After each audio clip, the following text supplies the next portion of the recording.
Assalamualaikum warahmatullahi wabarakatuh. Perkenalkan, nama saya Zahra Amanda dari kelas 11-7. Pada kesempatan kali ini, saya akan menjelaskan tentang penjelasan seni musik. Jadi, yang pertama itu, apa itu seni musik? Seni musik merupakan cabang seni yang menggunakan suara dan bunyi untuk mengungkap perasaan dan pikiran penciptanya. Adapun pengertian seni musik menurut beberapa para ahli, yaitu yang pertama ada dari Muhammad Soeharto. Menurut Muhammad Soeharto, seni musik merupakan pengungkapan melalui gagasan melalui bunyi yang unsur dasarnya berupa melodi, irama, dan harmoni, dengan unsur pendukung berupa gagasan, sifat, dan warna bunyi. Yang kedua, ada dari Remy Silado. Menurut Remy Silado, seni musik merupakan wujud waktu yang hidup yang merupakan kumpulan ilusi dan alunan suara. Yang ketiga, ada dari Aristoteles. Seni musik merupakan ungkapan rasa yang berasal dari gerakan rasa dalam deretan nada atau melodi. Selanjutnya, saya akan menjelaskan perkembangan seni musik di Eropa. Yang pertama ada dari zaman Yunani kuno. Pada zaman ini, musik dianggap sebagai ciptaan dewa-dewi seperti Apollo, Orpheus, dan Amphion. Musik dianggap memiliki kekuatan untuk menyempurnakan tubuh dan jiwa manusia. Pada zaman ini, musik menjadi hal yang tak bisa dipisahkan dari upacara keagamaan. Selanjutnya ada dalam zaman Romawi kuno. Perkembangan sejarah musik barat muncul di Romawi kuno. Namun penggunaannya berubah karena disesuaikan dengan selera dan tradisi lokal. Dalam catatan sejarah musik barat di era ini, alat-alat musik semakin banyak dan bervariasi. Di antaranya meliputi beberapa jenis musik tiup dari logam seperti hom dan trompet. Selanjutnya ada dari zaman Renaissance. Di zaman Renaissance ini, para komposer mengembangkan musik abad pertengahan dengan memperkenalkan lebih banyak harmoni dan polifoni. Musik di zaman ini berfokus pada musik religi karena masih terikat dengan gereja. Namun, beberapa komposer juga mengadopsi bentuk sekuler seperti balada dan madrigal. Selanjutnya ada pada zaman barok dan musik klasik. Sejarah musik barat mencatat periode barok dan musik klasik. Istilah barok diambil dari bahasa Portugis, yaitu barroco yang berarti mutiara.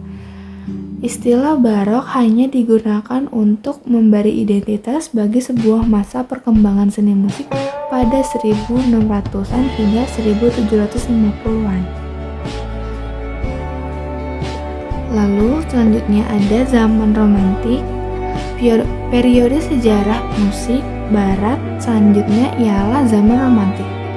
Istilah romantik dalam sejarah perkembangan musik Eropa berhubungan dengan perasaan, sikap batin, dan jiwa manusia yang bebas. Yang terakhir ada zaman modern. Setelah melewati periode yang panjang, sejarah musik barat pun sampai di masa modern. Ciri utamanya adalah sikap emansipatif, yaitu sikap ingin membebaskan diri dari segala belenggu yang mengekang kebebasan berekspresi. Tahun 1900-an dan 2000-an telah menyaksikan munculnya beberapa genre yang beragam.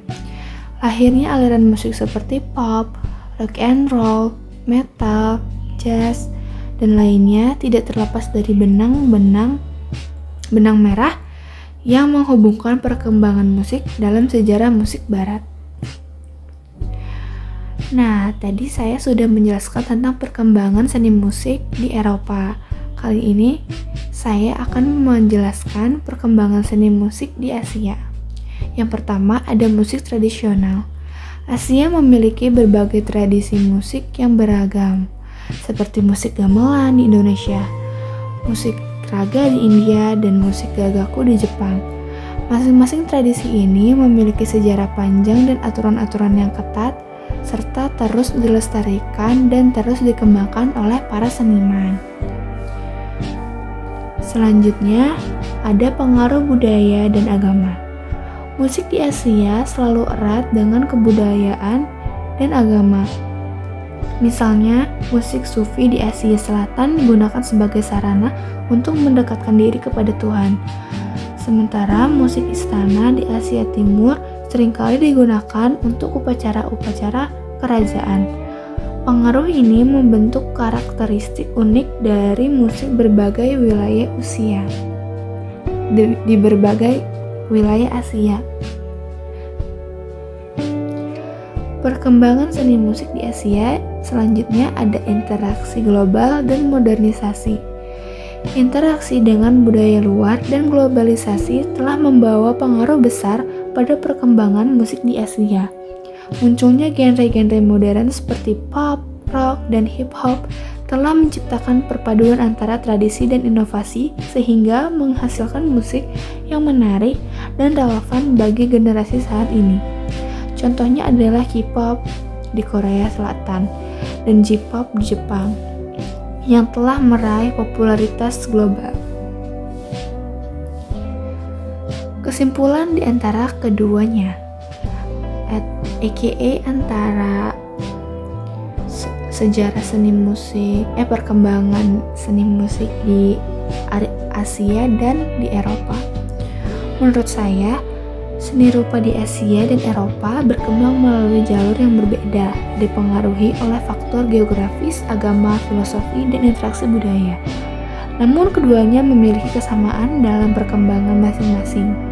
Walaupun Eropa dan Asia berbeda, tetapi genre yang muncul dan ciri-ciri perkembangan seni musik pada zaman tersebut hampir mirip. Bahkan bisa dibuktikan dengan zaman sekarang di mana era modern ini banyak genre yang muncul dan dikembangkan di wilayahnya masing-masing.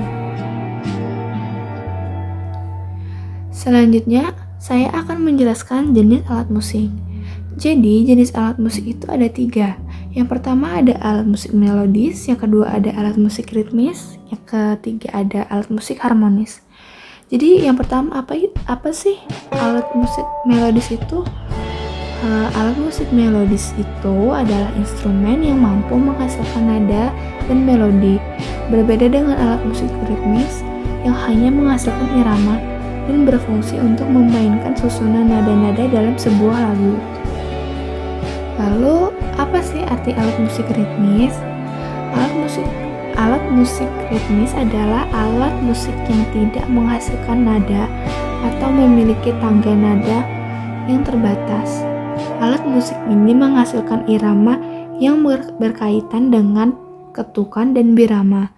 Contohnya adalah rebana, kendang, triangle, simbal, gong, tifa, konga, kastanyet, marakas, dan cajon.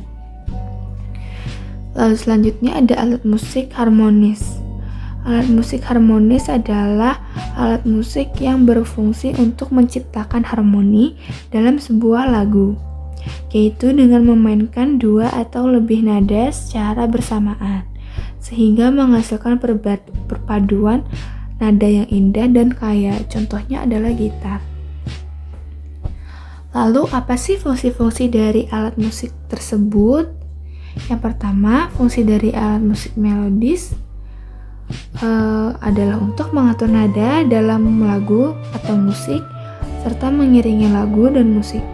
Alat musik melodis juga dapat digunakan untuk terapi, pembelajaran, dan menjaga kesehatan. Lalu yang kedua ada alat musik ritmis.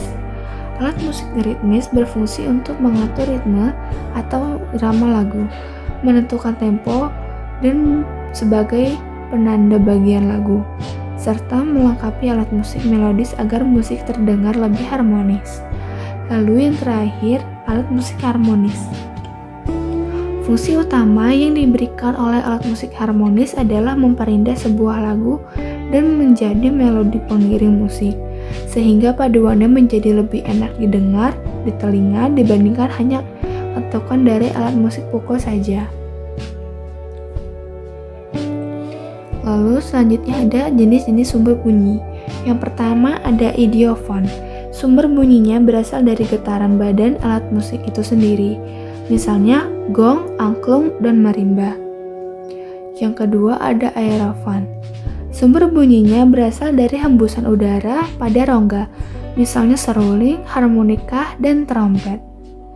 Yang ketiga ada kordofon. Sumber bunyinya berasal dari dawai, misalkan gitar, biola, dan piano.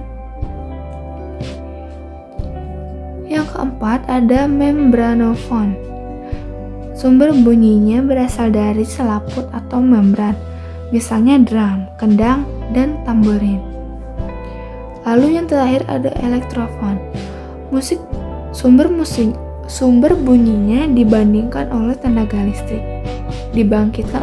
listrik. Misalnya gitar listrik, keyboard elektronik, dan drum elektrik. Nah, jadi itu dia penjelasan tentang seni musik yang bisa disampaikan oleh saya. Kurang lebihnya mohon maaf. Terima kasih untuk sudah mendengarkan.